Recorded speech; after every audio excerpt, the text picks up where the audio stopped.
These days, everyone is talking about AI and how it can help you in your daily life. However, a lot of us are still cleaning and doing household chores by themselves. So why not use technology in order to get rid of all those nasty tasks and free up some precious time that you can spend either with your loved ones or doing something that you're passionate about? What up guys, welcome back to an episode. My name is Teddy Bear, and you know that I reviewed my fair share of smart devices, but none of them helped me in my daily life as much as my vacuum robot.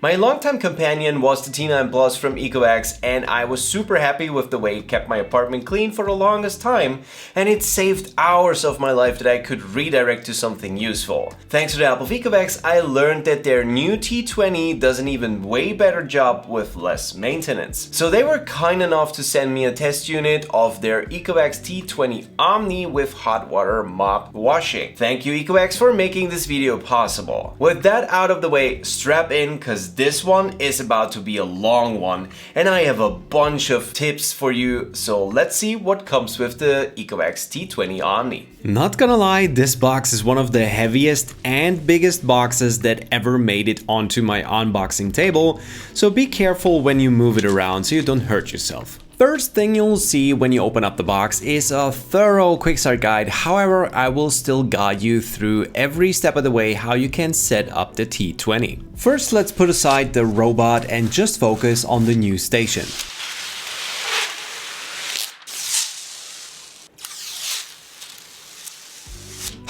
This sound is so satisfying. You're welcome, by the way. So, under the hood you will find two bins. One is for dirty water and the other one is for clean water. And this is a small detail, but I highly appreciate the soft close lid, by the way. With a short press at the button on the top, you can either start, pause or resume cleaning, and if you press it for 5 seconds, you can either add or drain the water from the cleaning sink on the bottom. In order to open the dust collection cabin, you need to push this button, which is located inside the, let's call it, garage of the station, and this will give you access to the dust bag. And if you're wondering how the dust will get inside the dust bag, well, if you look inside the garage, you can find a little port that is in charge of emptying the dustbin inside the robot. There are also 2 charging ports for the robot, and I'm not gonna lie, if you look at the cleaning sink, it doesn't look like something that is able to actually clean a mop, but it's surprisingly effective in doing so. You can manually flood the cleaning sink with the help of the button on the top of the cleaning station, and if you wait for a while, it will automatically drain it again. Now let's have a good look at the T20 itself. It comes with 2 rotating mops that are velcroed onto these discs. The mops themselves can be easily replaced if need be, but you most definitely will not need an army of mops in order to keep your house clean as you did with older generation of cleaning robots. Also included is a cleaning brush, which you can either use to clean the dirty water tank or the cleaning sink on the bottom. Of course, a power cable and 2 side brushes, which we already know from previous Deebot models. And this time I would recommend you not to discard the paperwork, cause it has a tangled hair cutter in it, so this is really helpful if you need to cut these loose. This one used to be located under the lid of the bot, but somehow they decided to make this a separate accessory. Moving on to the T20. So the T20 received a massive amount of overhaul compared to all its predecessors. It now comes with an all-new rubber brush that reduces the amount of tangled hair almost to 0. It still comes with 2 side brushes, which personally I think is good. So the green brush goes into the green socket and the red brush goes into the red socket. Another brand new feature is the rotating mopping system. This system not only severely increases the cleaning performance compared to oscillating cleaning pads, it also has the capability to raise the mopping system whenever it's traversing over already clean surfaces or carpets. Another design change is that the lid of the robot is now held in place by magnets and can be fully removed. Also, never forget to remove the transport restraints. Another thing that has changed is the volume of the dustbin, cause it got a lot smaller. However, that's absolutely not a problem, and I will tell you in a moment why. The sensors of the Deebot T20 have also received a significant boost in performance, so we now have True Mapping 2.0, which in my case reduced the initial mapping time all the way from 1 hour down to 8 minutes. And True Detect 3D 3.0, which helps the T20 to identify and successfully avoid objects, so it doesn't need to bump into them, which essentially leads to a more quiet cleaning process. And two more small details that have been changed is that the power button is no longer a physical button, it's an inductive one, so you only need to touch it. And the other thing is that the charging port has been moved from the bottom to the back of the robot. As you can see, Ecovacs made a huge amount of hardware changes and upgrades. But before we get to all the software improvements, let me show you how to connect your Deebot T20 to your smartphone and Wi-Fi. First, fire up the T20. Wait for the jingle in the beginning and select Add and scan the QR code on the bot. Now enter your Wi-Fi credentials and hit Next. Acknowledge that you already turned on the robot and hit Next again. Now press the reset button for 1 second until you hear this message. Acknowledge that you heard the sound and hit Next, and again acknowledge that you actually pressed the reset button. And now select Join in order to hop onto the T20's Wi-Fi. After it says connected, it will take a moment for the robot to join your Wi-Fi and also the station to join your Wi-Fi. So just be patient, it will take its time, but it will be done in a minute. Give your T20 a name and select your time zone.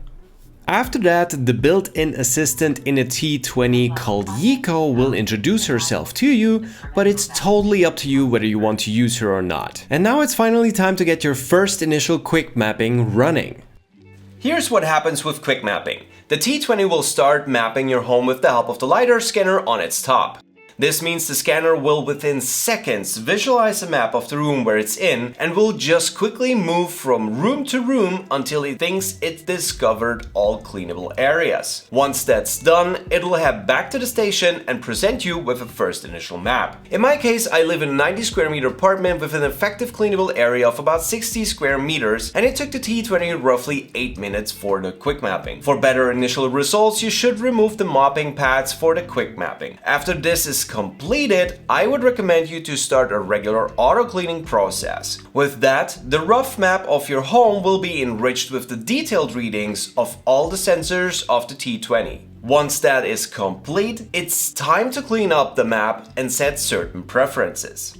So here's a quick before and after. On the left side you can see the result after the quick mapping, and on the right you can see the result after the first cleaning. Some areas have received new parts and bits, other areas have been a little bit more refined details in them than before. So with the help of quick mapping you can already say that you capture most of the details of your apartment, and with the help of the map on the right hand side we can now continue to further edit our rooms and set certain criteria to them. In order to do that, select the map on the left corner. Now select map editing, and here you can add virtual boundaries, label, divide or combine areas. We will now go ahead and combine rooms that have been classified as multiple rooms, which in reality are one. This tends to happen a lot when you have small openings somewhere. For example, if you have an open door and the distance between the wall and the door is quite small. If you are planning on using housekeeper mode or the virtual assistant in a T20, you will have to label certain areas. For example, if you're using housekeeper mode and you specified one room as a living room, then it first will be cleaned horizontally and then vertically. These kind of cleaning preferences can lead to better cleaning results.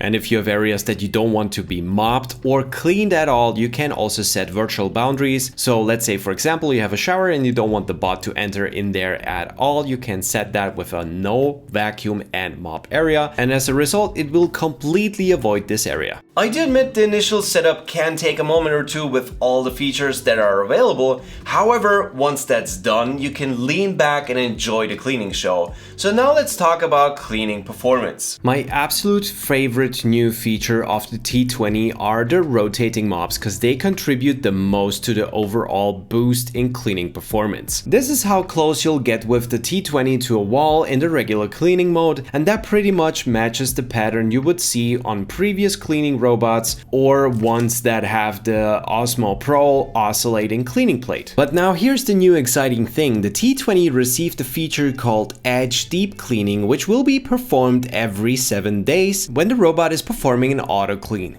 This essentially makes the robot use its hips, so whenever it's driving around the perimeter of a room, it will add a little twist every few centimeters, which will bring it even closer to the wall. Honestly, to me, this result is exciting, because this is as close as you can get to a wall without actually even cleaning the wall. So if you would mop yourself, this is pretty much how you would end up, because everything else would mean that you're wetting the wall with the mop. And it's even getting better, so if the T20 is traversing through an area that it is not supposed to mop or where there is a carpet, it will retract the mopping plates so it will not touch the surface. If you have a newly cleaned surface, it will not contaminate it with its dirty mop. However, the moment it reaches its designated area, it will drop the mops again and will start to mop the floor. The retractable mops even add more possibilities. So if you previously had an area that was cut off by a carpet, you would need to carry the bot over into the area and start a manual clean so it is mopping that space. That, however, is no longer needed, so it will just vacuum the carpet and it will drop the mops on the other side and clean that surface perfectly.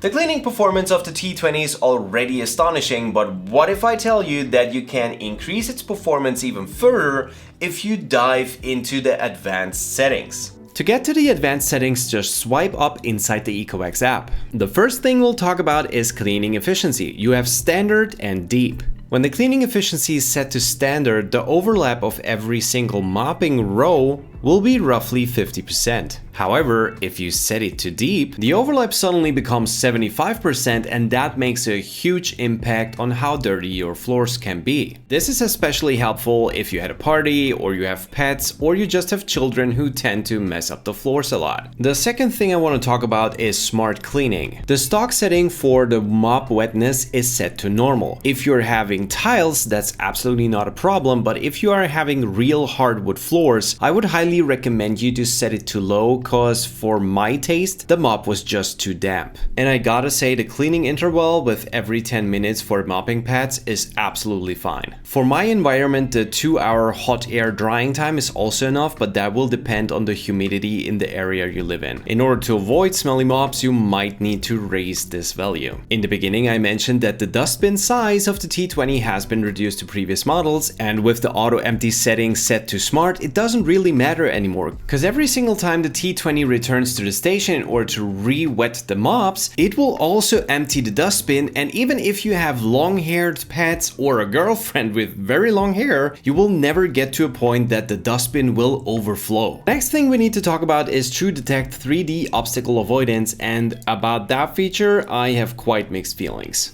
If this setting is turned on, it will avoid every single tight fit there is in your apartment. This feature is amazing if you have a bunch of stuff on the floor, if you have shoes, cables, kids' toys, you just name it. If you have small objects lying around in your apartment, this feature will save you a ton of headache. But if you tidy up every single time before the T20 is doing its cleaning, you will have a bunch of spots that just have not been cleaned. You also have the option to set it to wider cleaning coverage. However, I found that this setting is still not aggressive enough and it will not go into all those tight spaces. So I ended up doing a bunch of experiments, and it turns out if you disable it, it will go into all those tiny spaces and it will do a perfect job. And so far I can say it never ate one of my cables, it never threw anything over, so the obstacle avoidance that is still inside the robot is good enough so it will not damage anything in my home, and it will do a way better cleaning job because it will go into all those nooks and crannies. So if you're noticing a similar behavior, just turn off True Detect 3D obstacle avoidance. And we also got to talk about the station features, because with the release of the new stations, you can also now remote control certain features of the stations. From here you can remotely trigger the cleaning of the pads, empty the dustbin, hot air drying, and self-cleaning. However, depending on the station you got, you can trigger hot water washing, and that will definitely help to keep your pads more clean. However, it will also consume more power, so it's up to you what you prefer. You can also choose between water efficiency washing and deep washing washing. If I have deep washing enabled, I need a full freshwater tank in order to clean my whole apartment. If I set it to water efficient washing, I can get away with 2 full cleanings if the freshwater tank has been fully filled. I mean, I told you this will be a long one, and if I compare the T20 with the T9 Plus, there's not just a significant difference in size, but also in features and options. The T9 Plus still needed a certain level of attention from you in order to complete certain tasks. This is no longer the case with the T20. Of course, you still need to refill and clean the water tank and empty the dirty water tank, but aside from that, it reliably completes its tasks. By the way, if you want to check out my review of the Ecovacs T9 Plus, I will link it here for you and in the description. With that said, what is your opinion about the Ecovacs T20 OMNI? How do you like the vast amount of new features that it brings? Let me know in the comments. With that said, thank you for watching and I will see you in the next one.